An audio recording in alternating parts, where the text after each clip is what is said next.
continue to make money, then I know that you can pay your monthly lease. Why wouldn't I help them? And it's an investment in me. If they're leasing the suite consistently, then I'm making money consistently. If the suite is unoccupied for years to months at a time, then why am I going to make it difficult for them to get in there? It just makes no sense. So the next thing I want to do is let them know that in my lease, I'm gonna, when they sign it, they agree when they sign it that they are not going to take any state or legal action to prolong their occupancy there. They're not going to go and try to file bankruptcy. They're not going to take any legal action, because I don't want them tying up my lease, tying up my spot, especially if they can't make the payments on it. And there are people that will do that. They will get a suite, it doesn't work out, and then they want to go file bankruptcy or whatever to hold. Now, if this person needs time to move their merchandise out, I want to keep things fair. Okay? And I want them to understand that, hey, I did what I could do. Maybe whatever they're selling just ain't gonna work out. It could be that, you know, it could be the location. Okay, it could be the location of what they're selling in that location. So it could be anything. But if the bottom line is, if they're not bringing in any money to pay for the suite, then I don't want them to keep spending money on something that's not going to work out. We as human beings or adults in this society, we don't have to let the court systems handle everything, because we know what happens when the court system it's a government system. These fucking people don't know what the hell they're doing. They're government employees. They're roaches. Okay? They can't think for themselves. That's why they got government jobs. They're robots. They're drones. Okay? They're like, and employers follow that suit. They're robots. They're drones. They can't think for themselves. They can't allow progress to progress. If I'm going to start somebody in my company, I just want to get them started. I don't want them to go through with all the bullshit that they've gone through. I want to get them started right away. They've got the qualifications. They've got the experience. Let's get them started. If it doesn't work out, I pull another resume. I don't care how many people I got to go through. It's not about trying to find the right person. There is no such thing as illusion. It doesn't exist. There is no right person. Okay? If anything, if they want to buy that, if you want to buy that illusion, I'm the right damn person to hire. But my level of confidence, in fact, I don't have any confidence. It doesn't exist. I decide that I want to do something, or I decide I don't want to do it. And if I'm going to do it, it's going to get done well, because that's just who I am. Okay, now maybe they want to hire somebody that's got a slave mentality, that wants to keep their head down and won't look you in the eyes and won't, you know, maybe that's what they're looking for. They're looking for somebody that they can push around or that they can intimidate, and that they don't want to hire somebody like me that, you know, has self-confidence or whatever. Maybe from the outside looking in, they may see somebody that has assertive and has confidence. They don't want to hire somebody like you. So again, these are these preconditions, that the illegal, discriminatory preconditions that they put upon you. And they want to make you think that their job is something you have to elevate to. Their positions are below me. Okay, it's like the Army. You know, their commercials are geared to, you have to strive to be a Marine, or you got to strive to be. Listen. Don't give them that much power. Actually, don't give them any power. Okay, you decide what you're damn capable of, not them. You're bringing what they want to buy. Okay, but in this society, it's the illusion is the reverse, and that's not reality. It may be happening, but that's not the reality. That's the illusion of the reality. And I've heard people say, well, you know, almost every company. That's because you have people that are talking monkeys. They can't think for themselves, so they do what everybody else does. Their lease agreement is almost verbatim like everybody else's lease agreements. They don't think things through. They are impatient, insecure people, so they don't think things through. So here you have people that are following stupid people. They are nothing but talking monkeys. So everybody's lease agreement, so they do it, I'm gonna do it. Nah, that's a mediocre technician. That's why I'm a grandmaster, because I don't do the things that they do. I'm an adult, and I can come to my own conclusions. because I'm supposed to come to my own conclusions. I'm not supposed to let somebody tell me how to think, but that's the way they are in this society. You know, when I see commercials, you know, well, not so much commercials, but I always see people trying to always give somebody else some advice about how to run their life. And, you know, I look and I say to myself, you know, how could I have ever made it this far and function without Channel 5 News telling me how to run my damn life?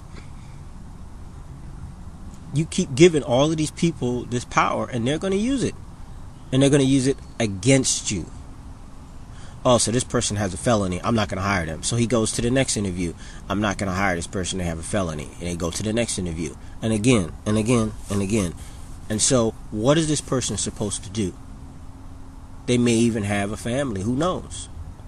Doesn't matter. They still need money to function. There's plenty of air. There's plenty of oxygen and air on this planet to outlive our existence. So, as a resource, we got that to function. The next thing we need is money. When people don't have money in this society, they can't buy food. They can't get clothes if they need clothes. Shelter, they need shelter. You got to pay for that. And possibly mobility, a car to get around. So, you set up a system where this is what's required, and then you deny people the ability to get the very thing they need to function. How stupid is that? Allow it to progress. Allow things to function. When you buy a car, if the engine oil is low or needs to be replaced, you don't replace it with orange juice. You replace it with oil. It's a basic system. You know, it doesn't require any high intelligence to understand that this is a basic process. You don't put orange juice in place of motor oil. Why? Because the engine will not continue to function. If people can't make money, if they can't earn money, they can't function, they can't pay their bills. Okay, now granted, there are people out there that have gotten lump sums of money, $20,000, $30,000, $40,000 or whatever, and they go and they blow it. They give it right back to these companies and they spend money. Spend. They just blow this fucking money instead of thinking. Sit on it. Relax. How can you turn that money into more money? But that's how they get you. You go right back out and you blow all of this fucking money and you're right back where you started. Now, in my observation, people that have had that kind of money, I've never had that kind of money at one time, but people who have had that kind of money and have blown it, to me, are basically stupid. And yeah, I would call them a loser. As far as I'm concerned, I've done the best that I can with what I've had. So I am successful. I decide my status. If I had $500,000, I would turn that $500,000 into millions more dollars. Why? Because first of all, I've got more than enough experience to start my own business. But how can I get a suite if I don't have the money to get it? Again, we need money to function. So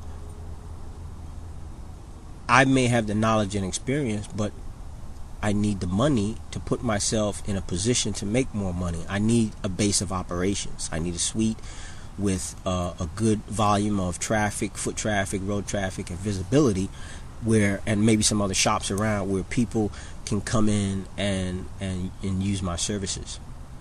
Thereby I make money. Thereby I can buy food. Thereby I can provide for myself or my family if I have one. So I hope that you got something out of this, at least if it's just an understanding of what you're dealing with. You know, when you go out there, and mainly I want to say this to address those asshole, idiot, stupid, insecure, hostile companies, managers, and supervisors out there. I'm speaking to you specifically. You know who you are, but you're going to be in a state of denial, and you're going to make it seem like I don't know what the hell I'm talking about. You've run into that productive employee.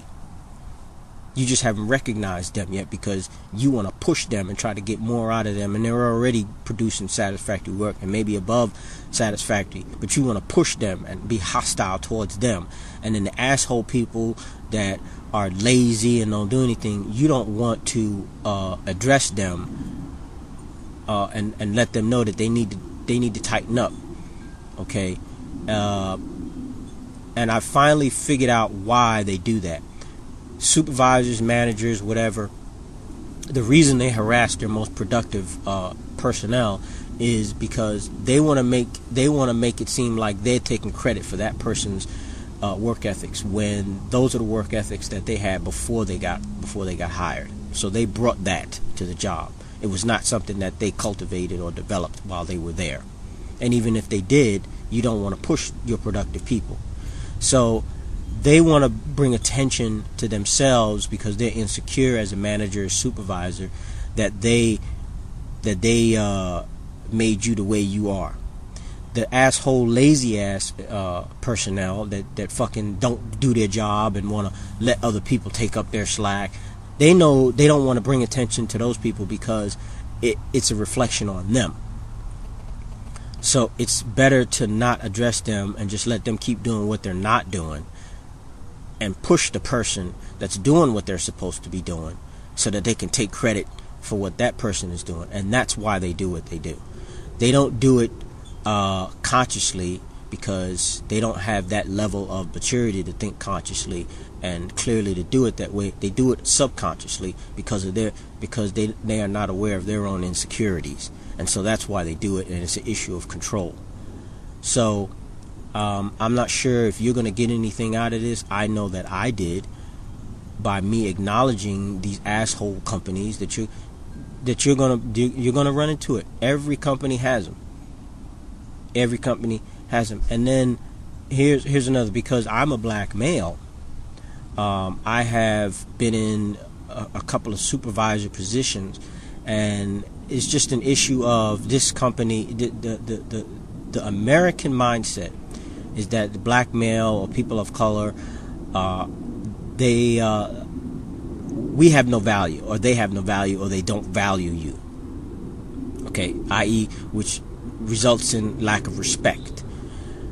Okay, now I've worked as a supervisor for a mail distributing producing company, pretty big operation, and when I got hired as a supervisor, bottom line is they didn't have any respect for me, and the asshole manager didn't back me up. He's talking about, well, it's a democracy. No, he said, well, you got to check with them first. I was like, well, check with them for what? Why would I want to check with them? It's not a democracy. It's not a majority rules. They're here to perform a function. And as a supervisor, if I want them to do something, if I require them to do something, I'm not asking them. This is something they need to do. That's what they clocked in to do. They're not here to fucking come in with their flip-flops and put their feet up and put their hands behind their head with a cool drink and do what the hell they want. And unfortunately, you have a place.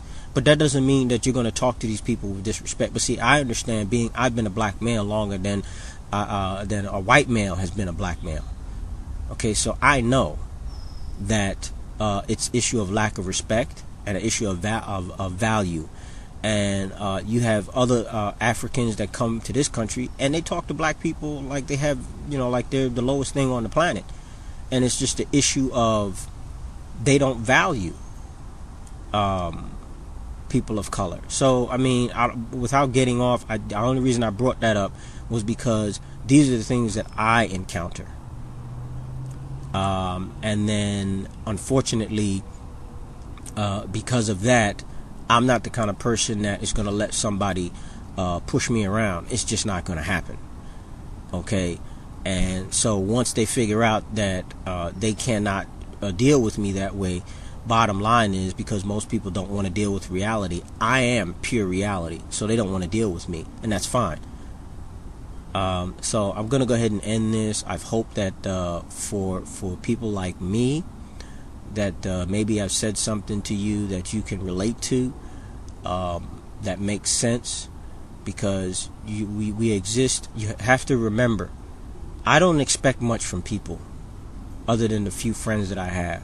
I always expect resistance and complications, because this is how people are. They don't know how to let things progress. They don't know how to allow progress to progress.